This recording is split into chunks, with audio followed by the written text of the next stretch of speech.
Game trailers are one of the most critical components of a successful game. Game trailers get the word out about your game, help players understand it, and give fans something to get excited about. Good game trailers can make the difference between a wildly successful game or an underperforming disappointment. That's why you've got to hear this conversation with game trailer expert Derek Lieu, whose work includes hits like Among Us, Dead Cells, Subnautica, Half-Life Alyx, Tunic, Psychonauts 2, Firewatch, Manifold Viewfinder, Noida, and Spelunky 2, which is my favorite game of all time, so you know I had to ask Derek about it. We're talking about getting into making game trailers, the kinds of trailers and what they're for, what gameplay should you include, advanced game trailer problems, and branding and marketing. Let's jump in. You're listening to Make the Game with Matt Hackett.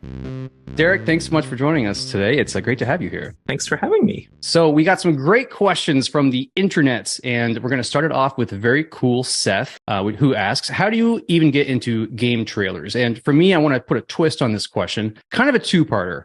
How did you get into making game trailers specifically versus like that was a while ago and you're an expert now? With that insight, how would you approach it differently getting into game trailers today? Sure. So I'll start with my story. I'll try not to make it too long. But I went to NYU for film. And after I graduated from there, I got a job. Well, actually, last semester of college, I interned at this movie trailer company called Geronimo Productions.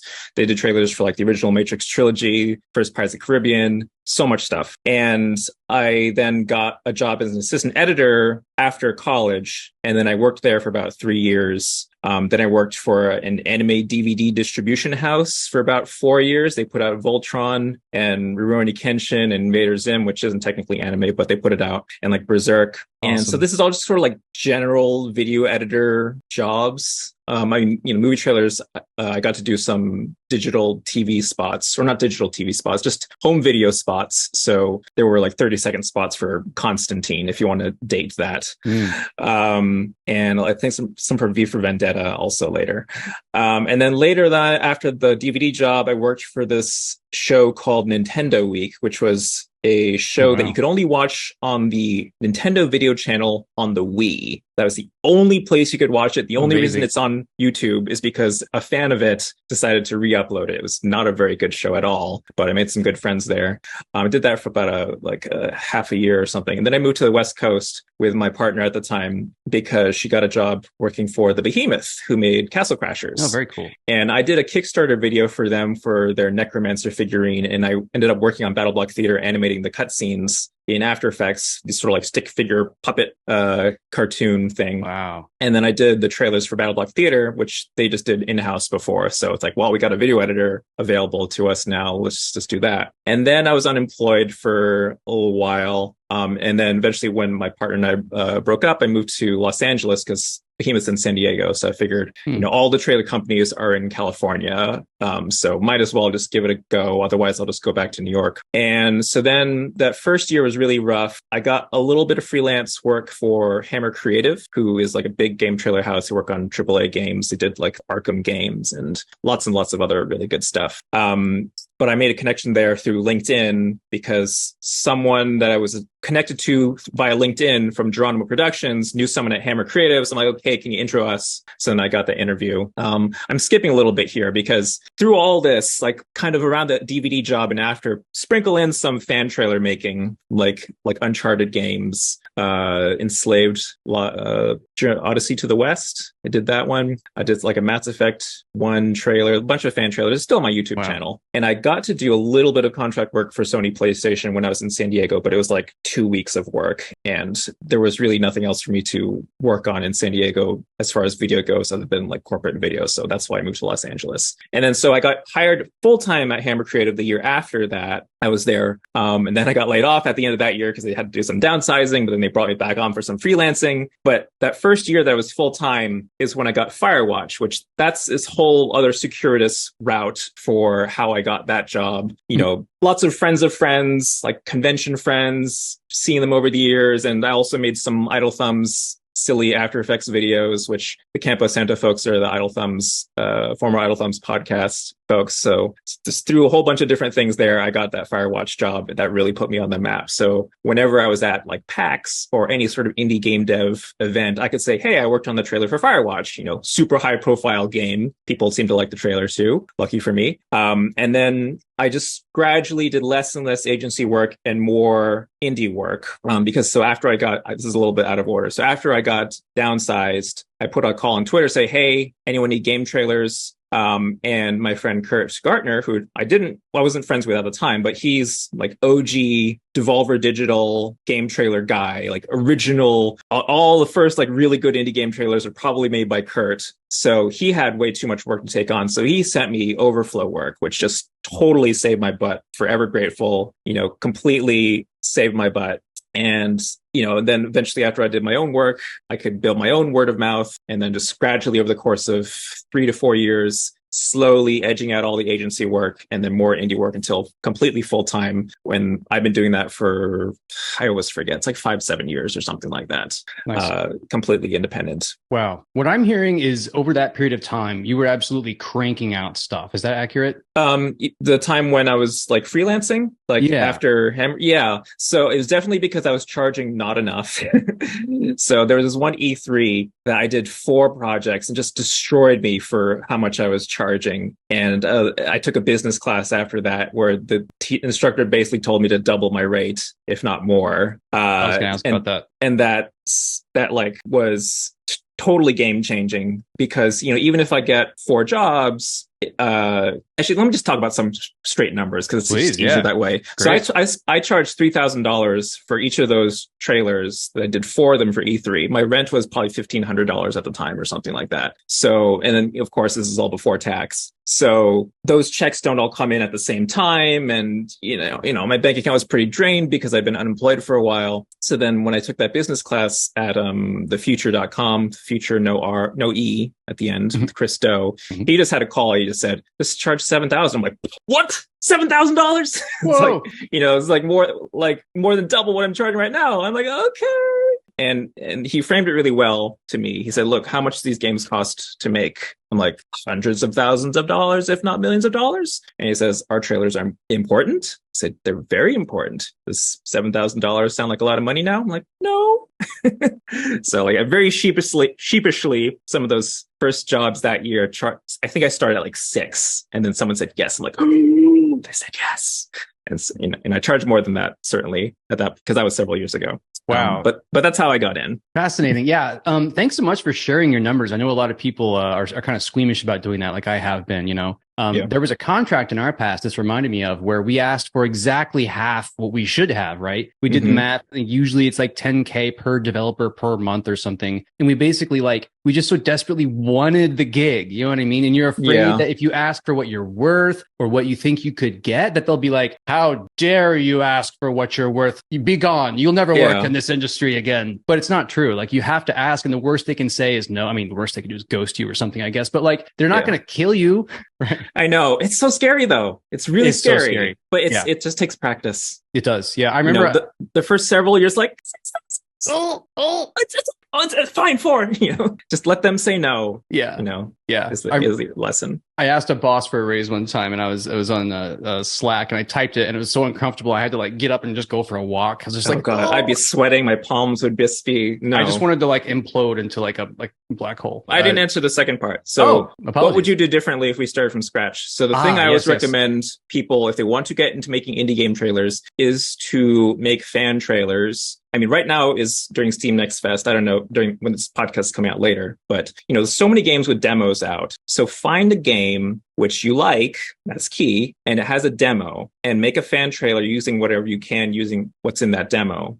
And the reason I say demo is because, well, first of all, the game might not be out yet, and maybe they have a trailer, maybe it's not so good, but even if it is good, it's still probably good practice. And the demo is to limit the amount of game that you have to work on, because of course a game can be 10 hours long, but if you have a demo that's only 2 hours long or maybe 1 hour long, then that forces you to just finish the thing, because finishing thing, as anyone who does anything creative, is the hardest part.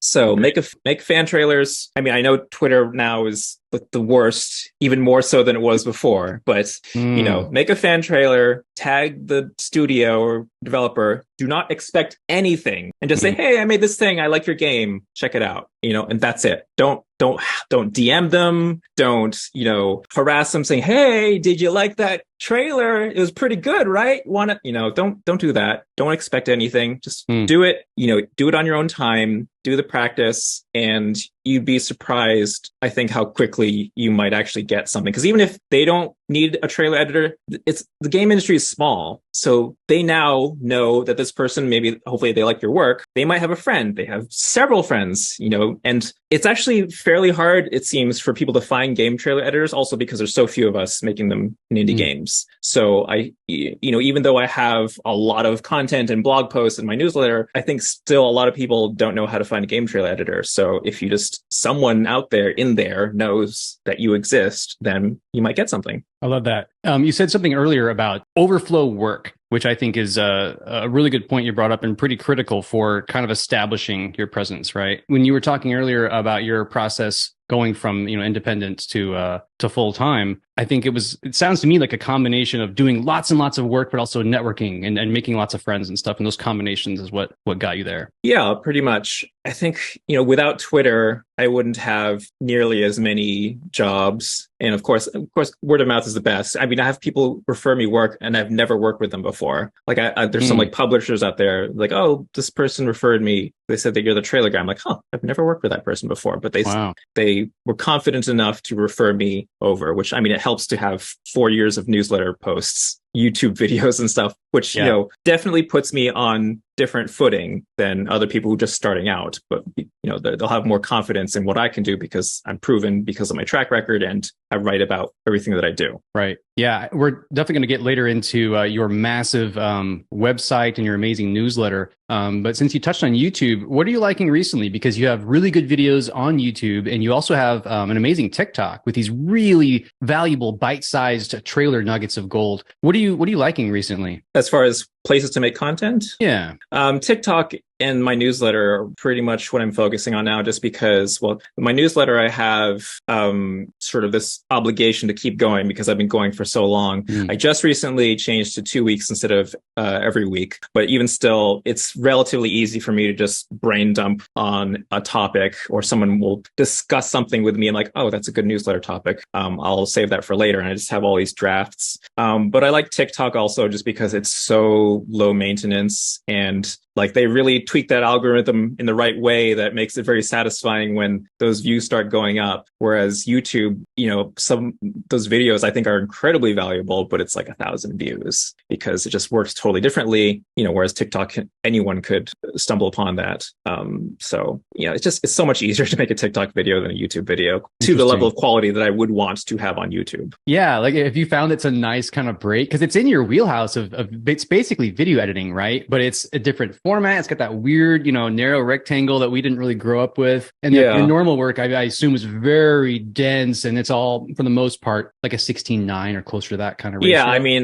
the vertical video I've made peace with, but obviously it's not ideal because everything we're capturing is 16:9 at least. Right. But, it's pretty easy to just record like a 3-minute video, just me talking about something. And of course, the ones that tend to do better are probably the ones where I cut in more B-roll and put in like little sound effect accents. But that's so much more work. That's every now and then, if I'm like, okay, this video would not be nearly as good without this B-roll, then I will put in that work. But usually I'm just like, I'll just grab my phone, talk for about 3 minutes about this one thing, add captions, and be done with it. Love it. So it sounds like today your advice is do a bunch of fan work and then just kind of make yourself known, but not annoying to the studios and the developers working on the game, to kind of like cozy up and make friends and create stuff for them. Yeah, totally. And I think, give advice about what you're doing, but also sort of like within the skill set that you're in. So like if you're just getting started, I don't think people really want to listen to you if you stomp in and say, this is how game trailers should be made. I'm an expert. It's like, I haven't seen much stuff on your portfolio. But what you can do is say, I made this trailer. This is how I made it. This was my creative process, because that's sort of like kind of neutral. You're not instructing people directly saying, this is how it's done. This is how I did it.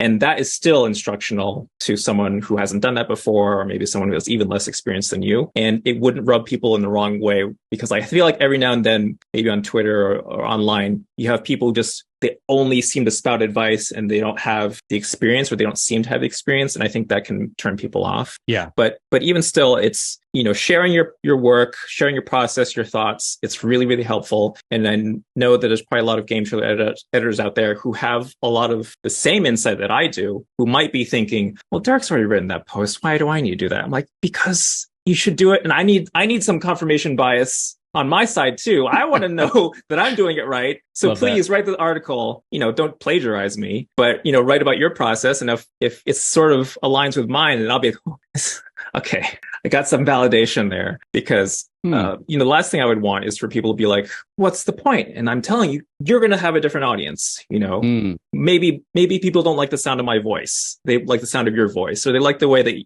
you communicate. Because if you think about anything online, how to make this dish, you're going to find dozens for this one thing, and you'll pick one of them, not necessarily because the recipe is best, but maybe just person vibes with you better. So it's a little tangent about content creation. Oh, I love that. Yeah. Different flavors of the same stuff. Our mutual friend, Chris Zukowski, I keep bumping into things I'm either working on or plan to write that he just publishes. Like he was months ahead of me with like a Vampire Survivors study. And then I was writing something, I'm kind of working on it, but it's like the Steam sustainability staircase. I was trying to think of an analogy to slowly walk up. And then Chris has like a Steam marketing ladder. And I'm like, yeah, he's already got it. And maybe my slant's different. As big of an audience that Chris has, it's still, probably in the thousands out of how many developers are out there. Like my newsletter has less than 2,000 subscribers. And, I have a decent number of followers on Twitter. Who knows how many are following because of game trailer stuff. But even so, it's in the single thousands, which on the internet, it's like nothing. So everyone finds people in different ways. So just do it. Yeah. I love you sharing your numbers here. I'll put mine out there too. I about 800 newsletter subscribers. Okay. And I'm proud of it. I'm proud of it. Yes, yeah. You should it gives people, because it has that that Instagram filter, the Facebook filter, the only pictures you post, you just look beautiful and perfect. And people are, oh, you look so great. But it's like, look at the reality of the situation we're working on sometimes. Thomas Stewart, friend, YouTuber, and How to Make a Video Game All by Yourself reader. I'm never going to stop mentioning that. He has a great question. Is one trailer good enough, or are there subcategories of trailer types? And I think this is a good spin on this question is basically, I don't know if a lot of indies are aware of this. They have their gameplay trailer in their mind and they know about it and they're going to make it. But there's other kinds of trailers. So what other primary types are out there that we could make for our games? Sure. So, the number of trailers you should make really depends on your game. Subnautica can support many, many, many trailers. A game that's much smaller, that's 2 hours long, maybe one. So you got to really just look at your game and see like, okay, how can I consistently make, or how many trailers can I make where each one says something different than the previous one? And if it's going to get repetitive, then people get fatigued like really fast. You'll see this even with AAA games that are really big and deep, like Deathloop had so many trailers. Big part of that was because it got delayed like 2 or 3 times. So you got to imagine that the people making those trailers, which by the way were Hammer Creative, they were probably planning Deathloop trailers for this release date and this cadence of trailers that were going to release. And all of a sudden, this last trailer before release, we're delayed 3 months. Crap, we got to make another trailer. But we already used up as much stuff as we thought we needed to, or we could, up until we can make another trailer. How are we going to do that? They got to reset. And then it got delayed again. Oh, there's more trailers. Then by the end, you have all these state of play stream people like, oh, another Deathloop trailer. And it's not, anyone's fault. It's just how you got to roll with the punches. But so, the types of game trailers, like, announced trailer, of course, which announce is very loose. It could be gameplay, it could be cinematic, it could be animated. If it's a small indie game, I recommend it be gameplay generally. But, my philosophy for trailers is like, first one should be broad but shallow, show a bunch of stuff, but a little bit. And then next one, go less broad, but more deep, on one thing. So like, this is what you do in the game. This is what the story is. And then you kind of get more focused. And then by the end, you sort of do another sort of broad one and try to fit in more. Maybe it's a little bit longer than the announced trailer. But, there's the gameplay trailer. You can make a developer commentary trailer if your game is the sort that benefits from explanation. Maybe like the UI is confusing, or it's a new mix of genres that's really novel. But, you probably don't need a developer commentary trailer for like, this is a roguelike game inspired by Dead Cells where you slash at things and fight enemies. Like, okay, thanks for explaining. And then, there could be a story trailer. There could be, I don't know, devlog trailer or something like that. For indies, that's basically what you're going to do is, announce trailer, gameplay trailer, maybe story trailer, and then launch trailer, release date trailer, which doesn't tell you what's in the content other than the release date, which that means it could be anything. It could be an animated trailer, whatever, how you decide. So you really got to look at your game and decide how many can I actually support. And I think part of the skill of the job is to know this, we can put this much in the trailer and have it be interesting and nothing we'll cut it off there. I think a lot of indies have trouble with that. Like, people won't think the game's interesting unless I tell them this, and it's overloaded the whole trailer. And then you have nothing left to talk about. And also maybe it's just kind of boring because you're just going down this laundry list of features rather than like, oh, all we needed to know was that, you play a goose and it's kind of a stealth game. Yeah, I made a trailer not that long ago for my game Witchmore, a very rough gameplay trailer. And in my head, I was trying to hit 60 seconds. And I hit at first like 50. And I felt bad at first because I was like, is my game so nothing, so slight that I can't even fill up that content? But like, it ended up being closer to a minute when I added the call to action and stuff like that, right? Yeah. And I think a lot of people these days are kind of craving a little bit less. Like, I've seen hit game after hit game. It was like a 42-second trailer as their main gameplay trailer. And I'm like, I'm more likely to watch that. When I see a trailer that goes on towards 2 minutes, I'm like, really? Yeah, totally. That's the reason that you don't want it to be too long. And certainly you don't want to stretch it longer than it needs to go, because once that trailer starts getting repetitive, that's what makes your game seem small, not because the trailer's short. Movies put out 30-second digital spots, 15-second ones. No one's going to think this movie is half an hour long, Oh, good point. So it's always better to be short and tight than long and a little laborious. Definitely agree with that. Is there a general rule of thumb for like the floor and the ceiling? The shortest trailer you can imagine would be useful to anybody versus like, don't ever make it longer than X. Like, is there a range? It depends on the game. Some games, what it is from the first frame, and others it's going to take a little bit longer. It's like, oh, a shooty game. Okay, got it. Now, how is this shooty game different from this other shooty game? So it really, really depends. But 30 seconds maybe. Just to have enough time to get through the basics. Excellent. 30 to 90 seconds, but don't stretch it if you don't have it. I saw that there was technically a limit, which was like your movie had to only be 10 minutes long to get nominated for an Oscar, and the short it was something like 90 seconds. There was just this claymation or something short which was nominated, and I was like, wow, you could do that in like a weekend. probably take way longer, but less is more, I think, is general good advice across the board. So, question from Twitter, Sarek5837. What is essential to show in terms of gameplay in a gameplay trailer? You need to show player verbs. Unless like, even if your game is heavily story driven, people ask this all the time. Like, mine's not really a mechanically deep game. It's a story game. Like, yes, but people still need to know what are they doing that is advancing the story, because they may or may not like that thing that you have to do. And whenever I say this, I get like maybe one or two comments from people say like, I don't care about game genre at all. I will play any game as long as the story good. And they're like, there's that TikTok meme with I think you should leave guy. Where he's like, are you sure about that? You sure about that? Are you sure about that? So, because, how the story advances in Monkey Island is different from how the story advances in Firewatch, even though they're both kind of adventure games, versus Final Fantasy versus, I don't know, The Darkest Dungeon. Super duper different. They all have narratives.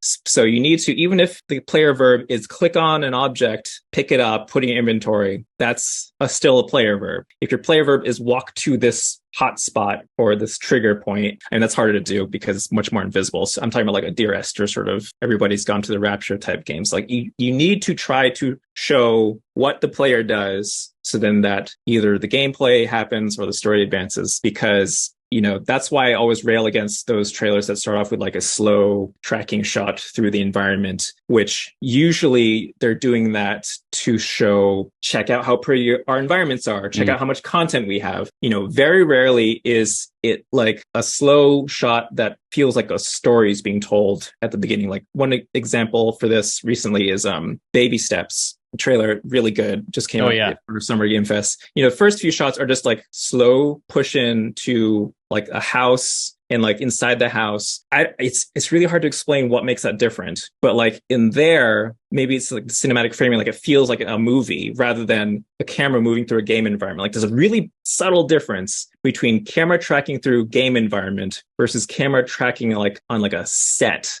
like a story sort of set. I can't explain this better, but maybe it's also because the Baby Steps trailer was part of like a live stream event where you're a captive audience, which you can afford to have a slower intro in that sort of context because people aren't just going to flip over to the next YouTube video.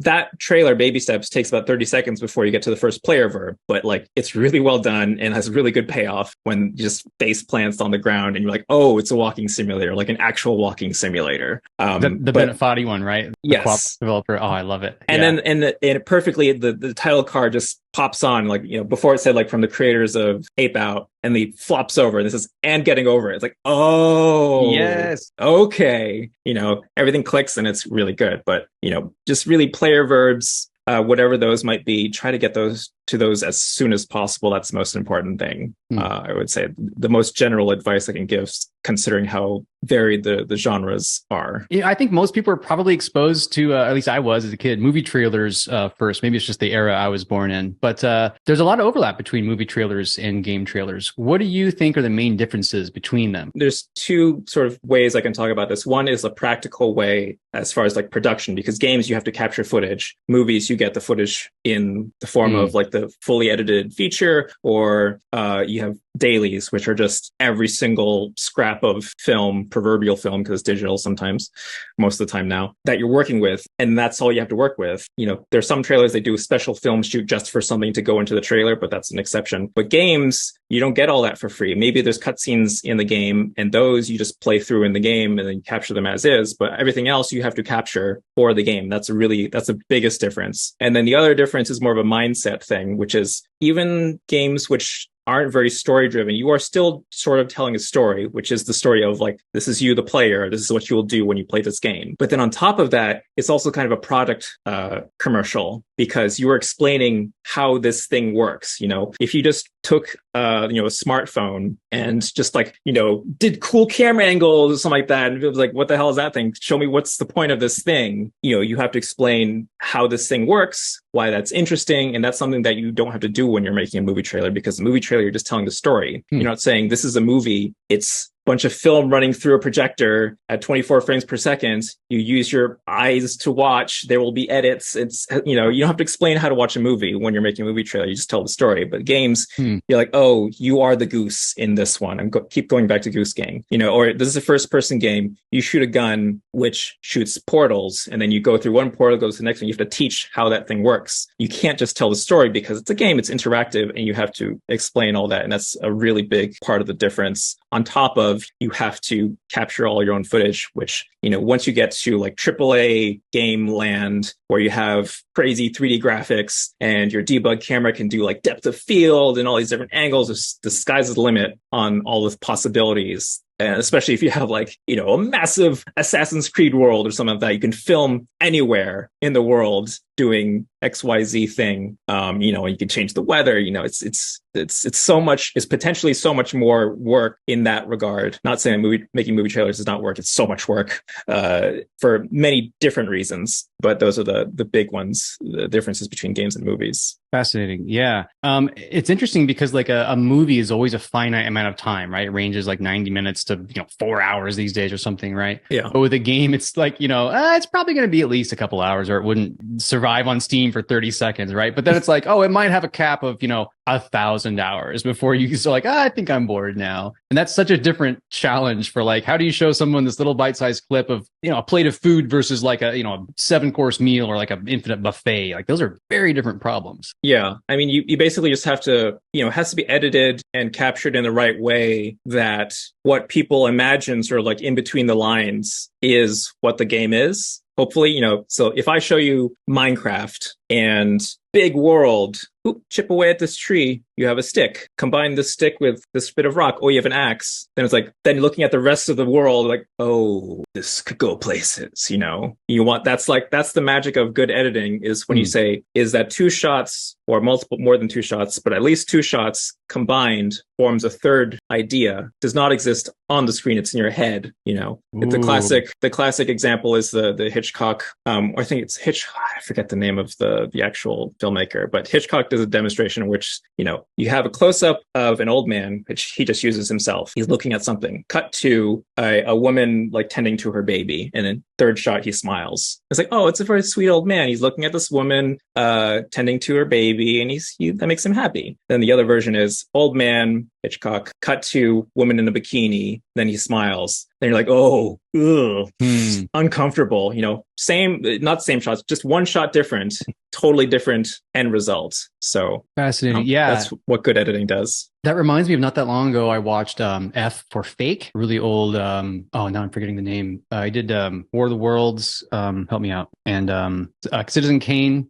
Orson Welles. Orson Welles, yeah. From him. And it just kind of covered like how movies are lying to you, right? Like there's things just off of shot or like, this room isn't real or like what people are looking at isn't what they're looking at or like, the power of editing. You can make someone makes a face when they see something like they're so evil. And like, no, they were making the face at something completely different. I looked it up. It's the Kuleshov effect named after the Russian filmmaker. Wow. I never heard of that. I can't wait to look that up. And that's the other hard thing about game trailers versus movie trailers is that game developers do not have editing as part of their core skill set for making a game. Whereas a filmmaker, editing is making film. So I say often it feels almost cruel asking indie game developers to make their own trailer using this. Like, it's like asking me to use Unity, I'd be like, what? I have to do that too? And like towards the, or like during production or towards the end or both. So, oh man, I love that. What a great point. Yeah. Like films already speak trailer, right? Whereas like video games speak video, but it's such a different thing, right? There's like this infinite loop that ends when you want it to. And like we were talking about the infinite time you could spend on it. Yeah. It's just very different mindset. Wow. I love that.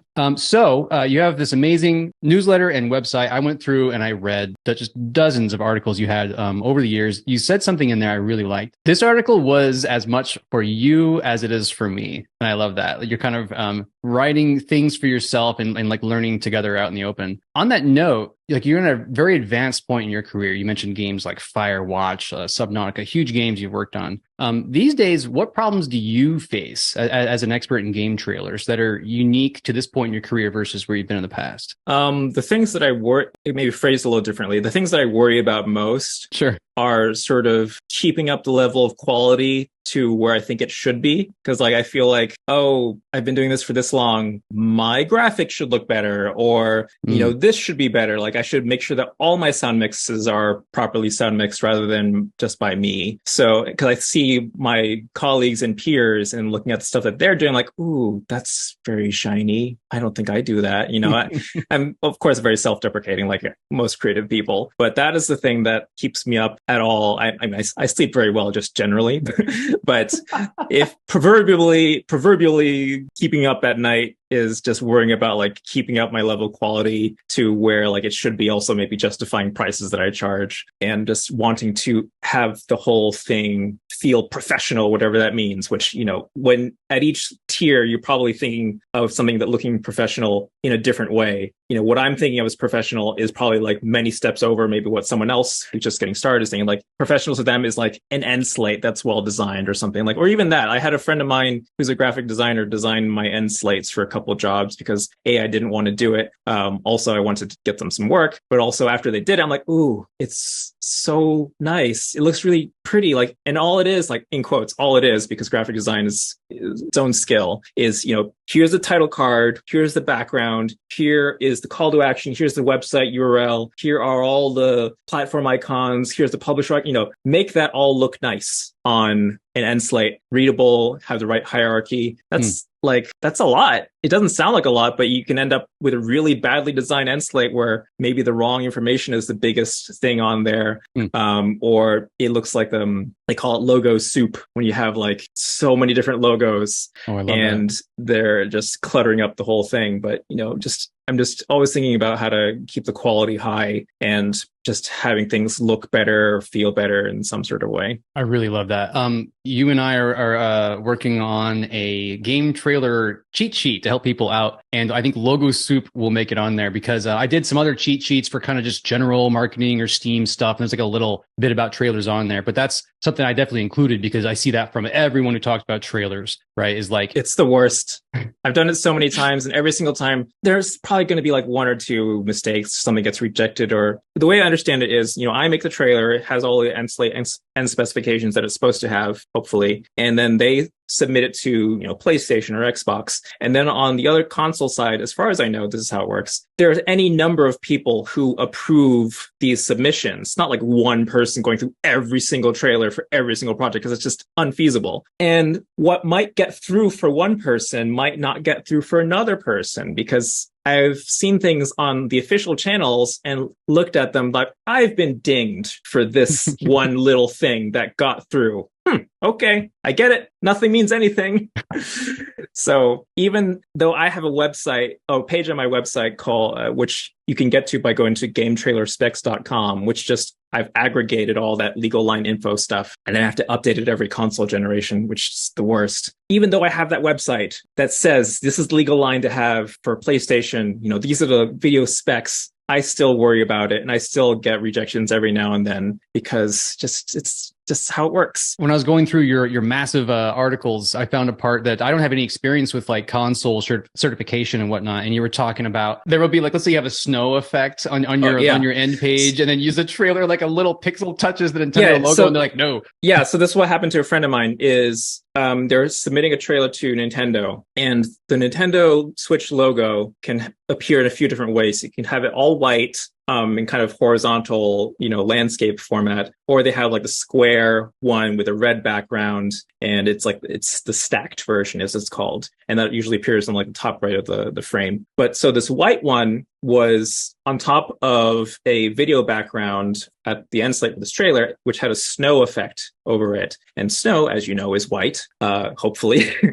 And so the snow, one of the flakes crossed over the Nintendo Switch logo for like one frame. So for that one frame, the Nintendo Switch logo did not look 100% like it does. And they got rejected for that. They said, like, put a background behind it. So it's like, but that's branding. And that's how you get a logo that looks the same across all platforms. Like the complete opposite of that is the ESRB. They don't police how people format ESRBs at all. That's why you find every single font under the sun, bold, italic, doesn't matter, sans serif, which, I mean, if you want to do it the right way, it's Arial narrow. And it kind of makes it look kind of janky if all of them are a little bit different and inconsistent. So I understand the reason behind all these like branding guidelines and stuff like that, but it kind of makes life hell for at least a day or two at the end of the process. Yeah, I totally get it. I mean, branding is super important, and Nintendo is a worldwide corporation, right? This kind of reminds me of a movie I really liked called The Founder with, I think it's Michael Keaton, and it's the story of how McDonald's came to be. And there's a section where they talk about like, it was hard to get everybody on the same page for like, this is what McDonald's is supposed to be, right? And people would start to serve like, I just serve fried chicken because that's what my customers want. And it's like, no, you franchised to McDonald's. And a lot of times people don't think about that, like how hard it is to maintain consistency and how much branding matters, right? Right. That's why you would get people going to McDonald's in Italy and Hong Kong if they're seeking out that sort of comfort of, I know exactly what I'm going to get when I go there. Of course, there's regional differences too on the menu, but you'll still get that quarter pounder even if it's called something else. Right. And like now, after watching that movie, I have kind of new perspective on like that consistency takes effort. It has to be worked out over time, or else you'll find McDonald's one day that's just like, what is this? This next question is selfishly for me. And now it's been a while since I've mentioned Spelunky, I think, on the show. Probably hasn't, but you worked on, it's currently my favorite game of all time, Spelunky 2. What was it like working on the Spelunky 2 trailer? I mean, it's a dream job.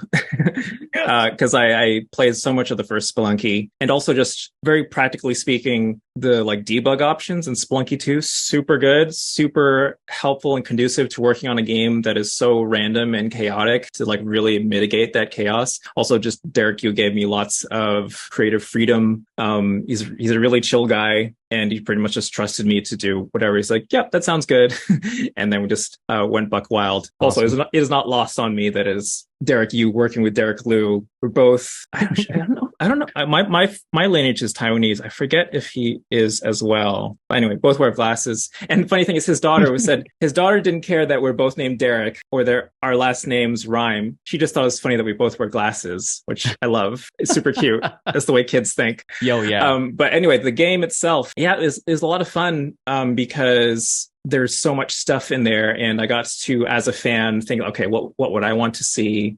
How do I make this? What do I put in for the fans to make them go, ooh, that's different? The first gameplay trailer didn't worry about like how the game works at all, like teaching how the game works at all. I didn't like do like, oh, and then you die, then you start over. This is a roguelike. I think the Nintendo Switch trailer, we did that because it's like a new console and it's the first time Spelunky had been on Nintendo. So we thought, okay, for this one, have the more explanatory one. And also because that was being released in Japan for the first time, maybe it's just Nintendo Switch. Anyway, a lot of Japanese game trailers have a lot of narration where they just explain things point blank. So we thought to have that style, let's just do that. And we actually got a Japanese narrator to do that for that version, which was pretty fun. But like actually working on the game, I don't know exactly what else to say. I mean, you have any more specific like questions about like the process? Were you? Yeah. Because like I get the feeling just from the things that I've seen that you were aware that there are fans out there like me who are going to analyze every frame. Oh, yes. Okay.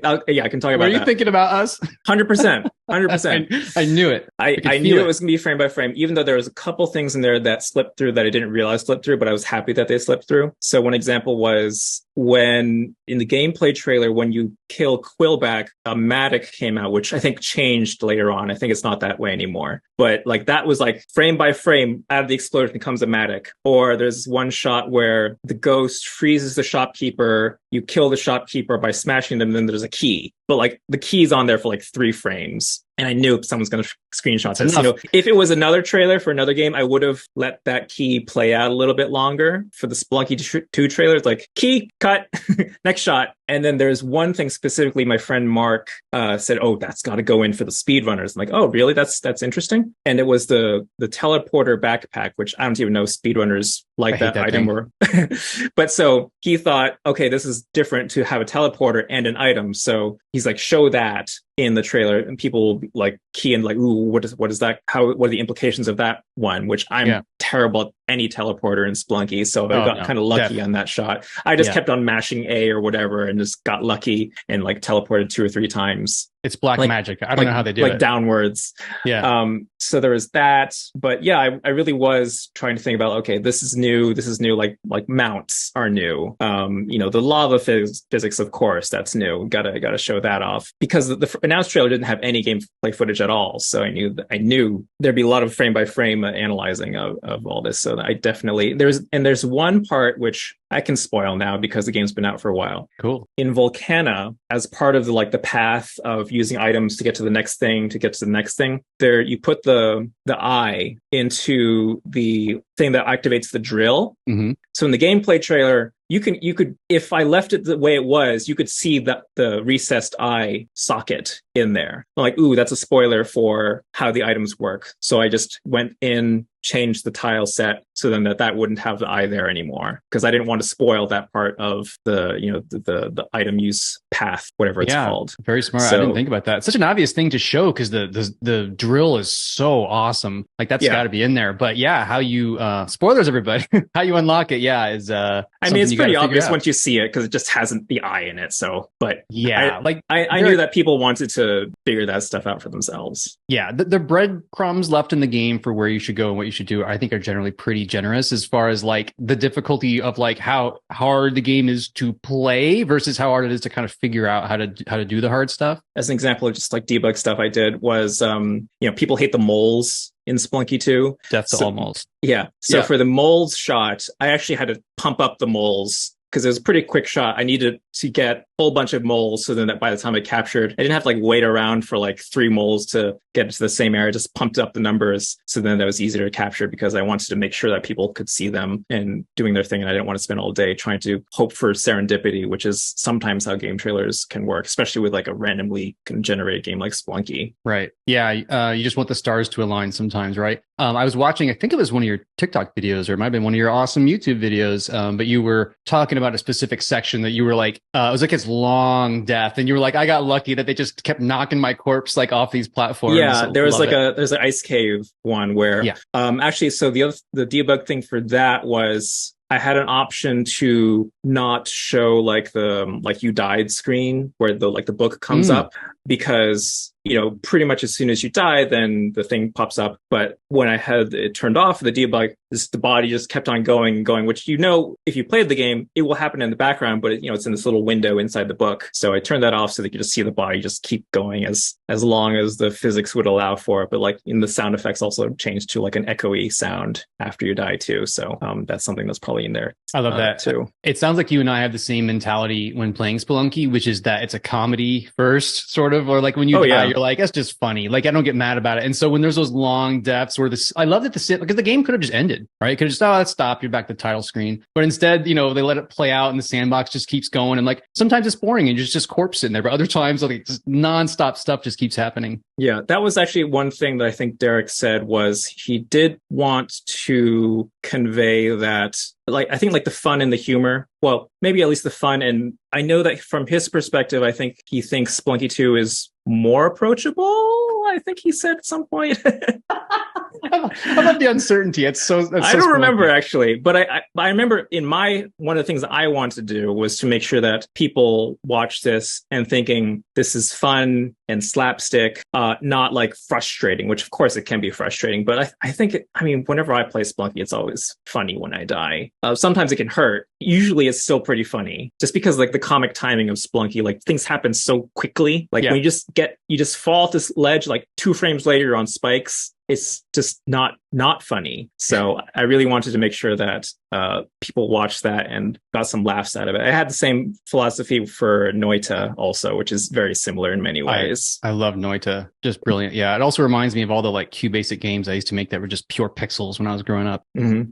Yeah. Like Spelunky, but pixels for Noita. That's amazing. Yeah. I was one of those fans who was just eating up every single frame of the Spelunky 2 trailers. So I was watching the reaction videos too, because I definitely do that. That's good stuff. So Derek, you have an awesome YouTube channel. You have an amazing TikTok, and I recommend everybody subscribe to your newsletter and go check out your articles on your website. And let's say a listener has done all these things already. What else can they check out that you have to offer? Well, for my newsletter, if you go to gametrailereditor.com, I think that'll take you there. I got gametrailereditor.com because I always have to spell my first and last name because people spell Derek lots of different ways, and Lieu is just an approximation of what the name is in Chinese. Lieu is less common. Liu is the more common one. But I actually also have a Twitch channel, which I kind of sporadically stream on.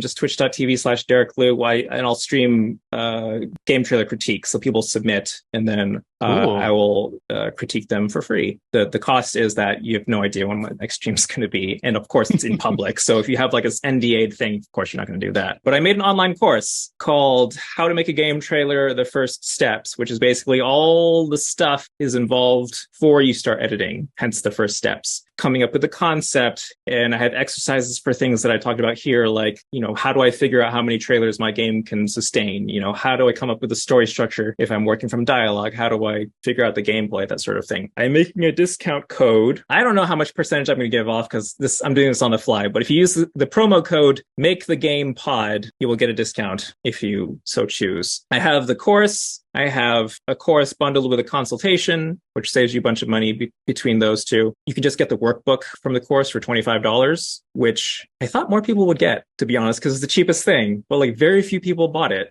More people bought the actual course than just the workbook, which if you buy the workbook, you can also, I give you a discount for the course. So you're not like penalized for buying the workbook only and deciding to get the course later. I spent a really long time making this course. It is basically, if you take all my newsletter posts and my YouTube videos and kind of distill them down to like steps, do this first. This is an exercise. Look at your game. Ask this about your game. Like an example is write the stream of consciousness, write down everything, every feature about your game. And now pick out the things that are really only your game. And then that's probably what needs to go in your trailer. This is all in the workbook. I have prompts. So things like, what do you want people to say about your game on Twitch chat if they saw it in a live stream? Right. And it's usually going to be the thing that you want to be known for. No one's going to type in to Twitch chat, ooh, 16 boss battles. A game that's a roguelike. They're going to be like, oh, goose. Ooh, kitty. Yeah. Which hopefully there's no way to make a trailer for those games without people saying those things. But, there's certain games that maybe they'll come up with like a combination of things like, ooh, it's Doom, but Devil May Cry or something like that. So you want to think about those things when you're making a trailer so then that people come away with it with anything identifiable as your game. And this comes into like messaging and title cards. That's why I say like, don't make your title cards like super generic, where either both visually and also in terms of the words that you use. You don't want people to see the trailer for your game and then think it was cool and then say to their friends, oh yeah, I saw this game at Summer Game Fest. It's a platformer. Is pixel art. There was combat, 50,000 games you just described. Yeah, exactly. So right. I love that. So yes, if you go to howtomakeagametrailer.com, that's where my course is. Excellent. I will put links to all that stuff. It really sounds like your workbooks would make you a better game designer and marketer as well, because it's really putting a lot of pressure on like, what are these few things that makes your idea actually interesting? What is in the game that people are going to be excited about? And I know a lot of indies don't think about that kind of stuff because they're just so excited to start making their game. They don't think about how they can sell it or what's actually unique about it versus just like, more swords and more orcs to fight. Like we already have so much. Like what's unique about yours, right? Yeah. And especially, really, if you're trying to do this as a sustainable business, you have to be thinking about those things. If it's a hobby project, go nuts, do whatever you want, and be fine with whatever results you get. But like, if you're really trying to sell something, then you gotta think of those things. Like the analogy I always use is ice cream. If you're opening a new ice cream shop in town, you need to be able to tell people something other than that you have strawberry, vanilla, and chocolate. You probably don't actually, because ice cream, it's really low commitments for someone to try a new ice cream place. But people are more likely to try it out if there's some sort of hook. Like it's an ice cream shop, but it's also a cat cafe. Great. It's an ice cream shop, but ice cream's made with liquid nitrogen. Yeah. Ice cream is rolled like the Thai style of rolling the ice cream, putting in the cup, It's like, I will not only go there, I will drive 20 minutes to try that because that's novel, Love that. Yeah, there was a Ryan Clark video where he talked about similar, but like Italian restaurants, right? Where it's like, people want it, but like what's, you can get spaghetti almost anywhere. So like what is it about yours? Like, is it the best spaghetti in the world? Then what else you got? Yeah. And then a lot of trailers sort of functionally are that Italian restaurant saying, hey, we got tablecloth, got chairs, got waiters, got menus. And like, okay, what else? Cool. Well, I will point everyone to your website and we'll use the code MakeTheGamePod. Thanks a lot for being here today, Derek. It's been great to have you. Thank you so much for having me. Thanks for listening. Before you go, subscribe to Make the Game everywhere you listen to podcasts and the Make the Game channel on YouTube, where I'll be uploading a short, dense version of some of the stuff Derek and I discussed today. Lastly, use the coupon code MakeTheGamePod to save 15% on Derek's game trailer courses on Game Trailer Academy, including how to make a game trailer, the first steps, and lots of other good stuff. Go to vgta.teachable.com. Oh, and pick up a copy of my book, How to Make a Video Game All by Yourself.